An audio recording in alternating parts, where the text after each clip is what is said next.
Hello students, আমি সৃজা। আজকে আবারও তোমাদের জন্য নিয়ে চলে এসেছি আচার্যর এই ক্লাস। আজকের ক্লাসে আমি তোমাদের সঙ্গে আলোচনা করে নেব দশম শ্রেণীর সহায়ক গ্রন্থ কোনি, সেখান থেকে সম্ভাব্য কিছু প্রশ্ন উত্তর।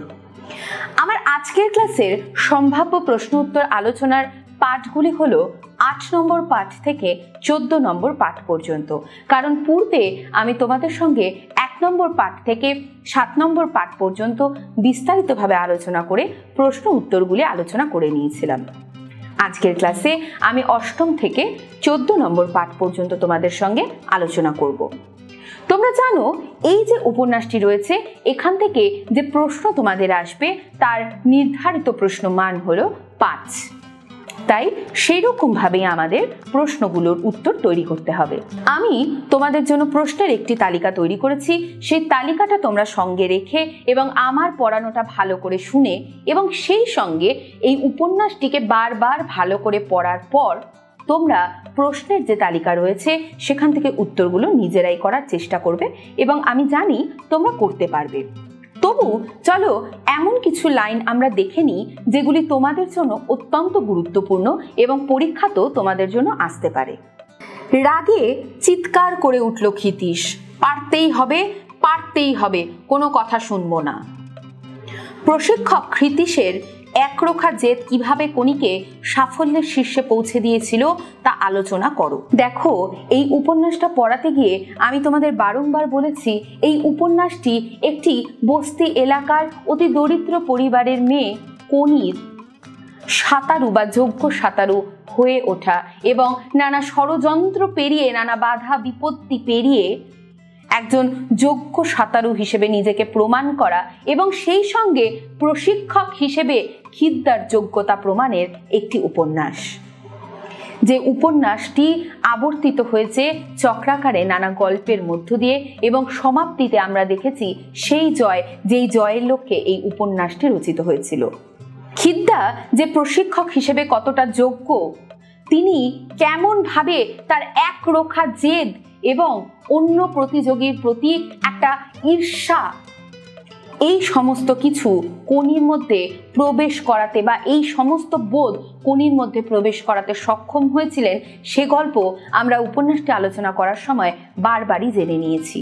সেটাই আমাদের এই প্রশ্নের যে উত্তর সেখানে গুছিয়ে লিখতে হবে। চলো পরবর্তী আরো একটি গুরুত্বপূর্ণ লাইন আমরা দেখে নিই। কোথায় নেমে গেছে?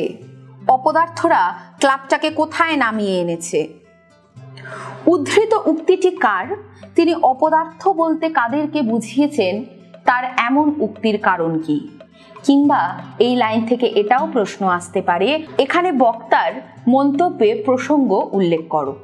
দেখো, আমি আগের ক্লাসে যখন তোমাদের সঙ্গে এই উপন্যাসটি বিস্তারিতভাবে আলোচনা করছিলাম তখন আমি তোমাদের বারংবার বলেছি, নানা ষড়যন্ত্র পেরিয়ে কোনিকে সাঁতারু দলে বা প্রতিযোগিতার তালিকায় নিজের নাম নথিভুক্ত করতে হয়েছিল। সেই ষড়যন্ত্রের কথাই বা সেই ষড়যন্ত্রের প্রসঙ্গেই খিদ্দা এই উক্তিগুলি করেছেন। কারণ খিদ্দা দেখেছেন বা অন্যান্য সকলেও দেখেছে কোনি সাঁতারু হিসেবে কিংবা বেঙ্গল টিমের প্রতিযোগী হিসেবে কতটা যোগ্য, অথচ তা সত্ত্বেও কোনিকে বারংবার নামের ডেট পেরিয়ে গেছে বা সে যোগ্য নয় এমন কিছু কথা বলে তার নাম তালিকাভুক্ত করা হয়নি। আর সেই প্রসঙ্গেই প্রতিবাদ জানাতে উক্ত কথাগুলি খিদ্দা বলেছিলেন। চলো আরো একটি গুরুত্বপূর্ণ লাইন আমরা দেখে নিই। কিন্তু সকালে ক্ষিতীশকে দেখা গেল না। ক্ষিতীশকে কোথায় দেখা গেল না, এর কারণ কি? দেখো, আমি তোমাদের 13 নম্বর, 14 নম্বর এবং 12 নম্বর পাঠ পড়াতে গিয়ে বলেছিলাম, খিদ্দা যখন কোনি মাদ্রাজে যাত্রা করছে তখন স্টেশনে এসে বলেছিলেন তিনি বহরমপুরে পরের দিন দেখা করবেন কোনির সঙ্গে, অথচ পরদিন সকালে তাকে আর দেখতে পাওয়া যায় না। এমনকি দীর্ঘ 10-12 দিন পরে যখন সাঁতারের প্রতিযোগিতা সমাপ্ত হয়েছে, গলা ভর্তি মেডেল ঝুলিয়ে যখন কোনি ভিক্টরি স্ট্যান্ড থেকে নেমে অন্যদিকে যাত্রা করছে, ঠিক সেই সময় 10-12 দিনের দাড়ি ভর্তি শীর্ণকায় চেহারা নিয়ে মূর্তিমান হয়েছিলেন খিদ্দা। এর কারণ কি সেটাও আমি তোমাদের বলেছিলাম। এর কারণ ছিল বিনা টিকিটে ট্রেনে যাত্রা করার কারণে তিনি পুলিশ হেফাজতে ছিলেন, যার জন্যে কথা দেওয়া সত্ত্বেও তিনি সেখানে এসে উপস্থিত হতে পারেননি।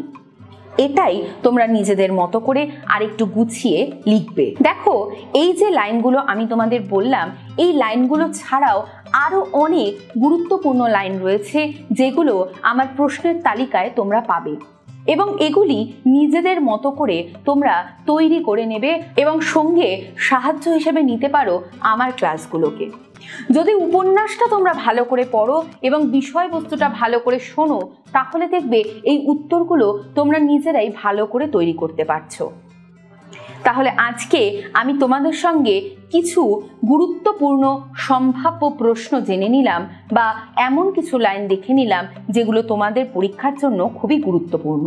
তাহলে আজকে আমার কোনি উপন্যাস সম্পর্কে যে আলোচনা তার সমাপ্ত হলো এবং সেই সঙ্গে প্রশ্নের আলোচনাও সমাপ্ত হলো। তাহলে আজকে আমি আমার ক্লাস এখানেই শেষ করছি। খুব তাড়াতাড়ি আবারও তোমাদের জন্য নিয়ে চলে আসবো আচার্যর আরও একটি ক্লাস। ততক্ষণ পর্যন্ত তোমরা পড়তে থাকো, জানতে থাকো।